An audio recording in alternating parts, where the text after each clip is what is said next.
বহু পুরনো একটা বাংলা ছবি ছিল, খুব সম্ভবত সাদা কালো ছবি, চুপি চুপি আসে। এ রাজ্যে হিন্দুদের সংখ্যা লঘু হয়ে যাওয়া আর মুসলিমদের সংখ্যা গুরু হয়ে যাওয়া, এটা যেন চুপি চুপি আসে। বিশেষ করে মমতা বন্দ্যোপাধ্যায়ের সে সম্পর্কে ঘোষণা চুপি চুপি আসে। চুপি চুপি কেন বলছি? আপনি বলবেন ঘোষণা, ওদিকে বলছেন চুপি চুপি কি করে দুটো হয়? এভাবে হয়। গতকাল যখন অভয়া মামলার রায় নিয়ে উত্তাল গোটা রাজ্য, গোটা দেশ, এমনকি পৃথিবীর বিভিন্ন প্রান্ত থেকে মানুষ ফোন করছেন, হতাশার সঙ্গে জানতে চাইছেন এটা কি হলো, তাহলে এত প্রতিবাদ করে কি হলো, কি লাভ হলো, এভাবেই কি ধর্ষকরা পার পেয়ে যাবে, এভাবেই কি ধর্ষকরা আমাদের করের টাকায় জেলে বসে বিরিয়ানি খাবে?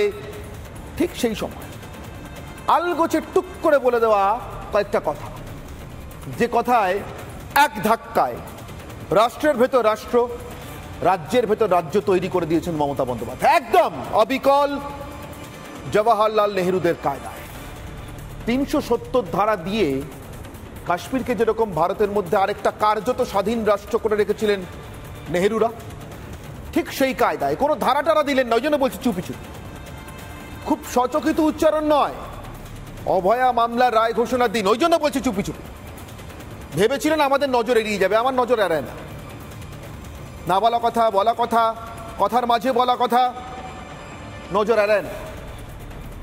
এই বাংলায় কেউ কেউ তো আছেন মুখ্যমন্ত্রী যারা সাংবাদিকতাই করে খান, বিজ্ঞাপন বেচে বা কিনে নয়, তাই আমাদের নজর এড়াই, আমার নজর এড়ায়নি। আপনি গতকাল দাঁড়িয়ে বলেছেন মুর্শিদাবাদে যদি দাঙ্গা হয়, দাঙ্গার চেষ্টা হয়, তাহলে মুর্শিদাবাদে হিন্দুদের রক্ষা করবে মুসলিমরা, তার কারণ হিন্দুরা ওখানে সংখ্যালঘু, মুসলিমরা সংখ্যাগুরু। আপনি ওখানে দাঙ্গা থেকে হিন্দুদের বাঁচানোর জন্য ইমামকে ধন্যবাদ জানিয়েছেন, মুসলিমদের ধন্যবাদ জানিয়েছেন।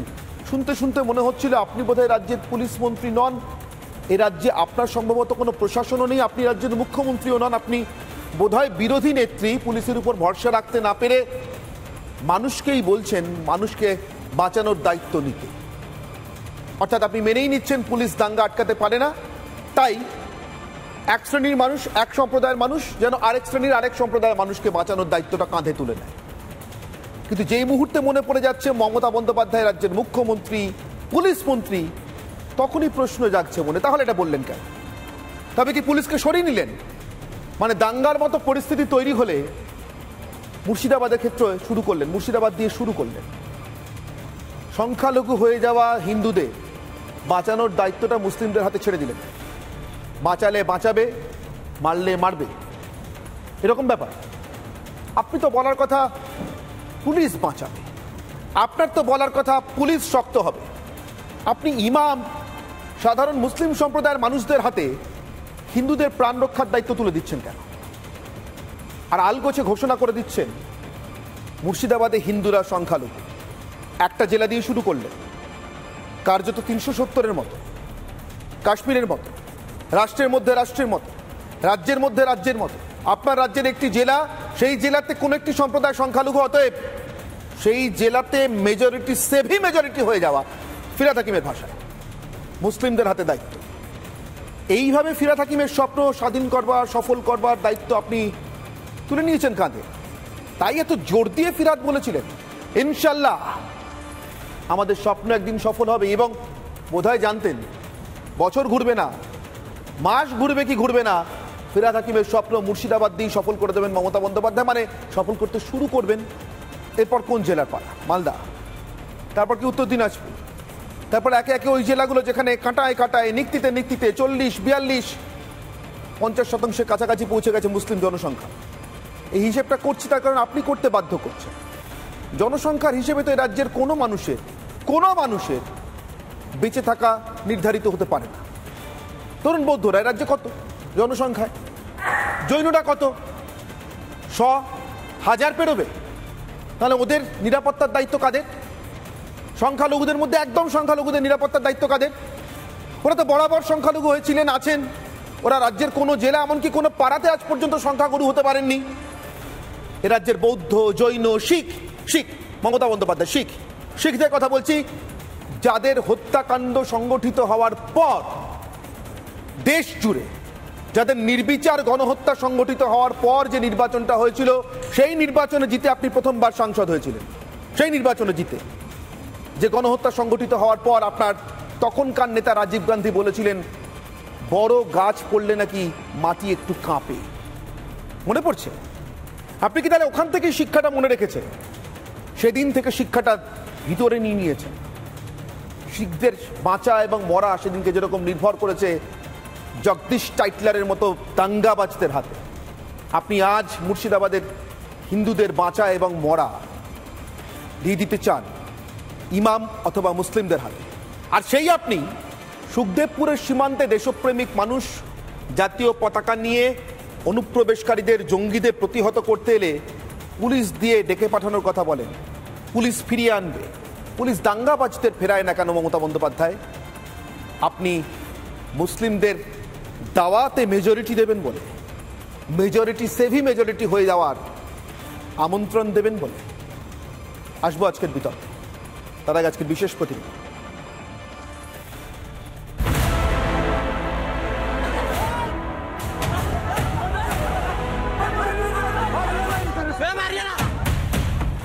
এবং গতকালকে তারা কাজটা বন্ধ রেখেছিল। আমাদের বিজেপির পক্ষ থেকে আমরা তীব্র প্রতিবাদ জানাই।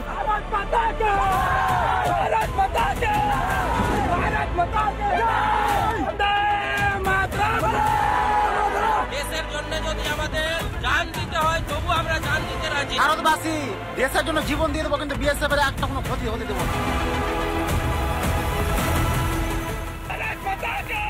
দেশ যেমন আবেগ, দেশ তেমনি দায়িত্ব। মাটির মানুষেরা যখন সে কথা বুঝে দিন রাত জেগে সীমান্তে বিএসএফ এর পাশে দাঁড়িয়েছেন, তখন মা মাটি মানুষের নেত্রী এ রাজ্যের প্রশাসনিক অভিভাবক ব্যস্ত নন্দ ঘোষ খুঁজতে।